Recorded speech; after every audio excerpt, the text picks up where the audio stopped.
आमच्या बाळासाठी आम्ही एक छोटंसं कपाट ऑर्डर केलं होतं आणि कोणतंही पार्सल असलं ना ओपन करायची एक्साइटमेंट आम्हा सगळ्यांना असते। पण त्याआधी कालच्या व्हिडिओला तुमच्या खूप कमेंट होत्या की बाळाला तू पहिल्यांदा काय खाऊ घातलं, प्लीज ते लवकर शेअर कर। त्यासाठी आज रेसिपी तुमच्यासोबत शेअर करते। इथे 1 वाटी मी तांदूळ घेतलीये, तेवढीच अर्धी वाटी मुगाची डाळ, थोडेसे काजू आणि थोडेसे बदाम हे छान असं रोस्ट करून घेतलं। मिक्सरला एकदम बारीक करून घ्यायचे। हे तुम्ही 8 ते 10 दिवस एअर टाइट कंटेनर मध्ये स्टोअर करून ठेवू शकता। थोडंसं मी तूप घेतलंय, त्यामध्ये 1 चमचा ती पावडर छान अशी भाजून घेतली आणि पाणी ऍड केलं। इथे मस्त असं पातळच बनवून घ्यायचंय कारण बेबीला आपण फर्स्ट टाइम देतोय आणि यामध्ये दुसरं मी काहीच ऍड नाही केलेलं।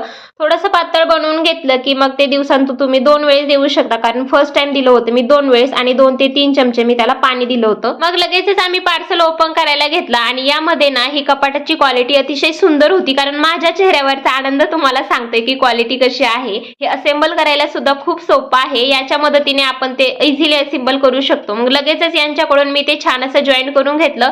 मला तर हे कपाट खूपच जास्त आवडलं आणि हा कुठलाही प्रमोशनल व्हिडिओ नाहीये, कारण मी स्वतः परचेस केले आणि रिव्ह्यू तुमच्यासोबत शेअर करते।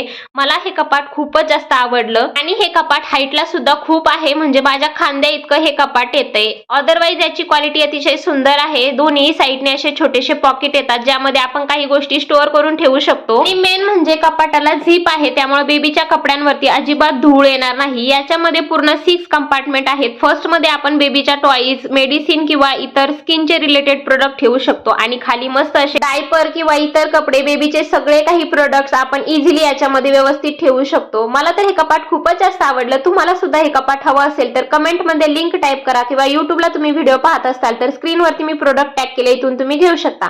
चलो बाय बाय।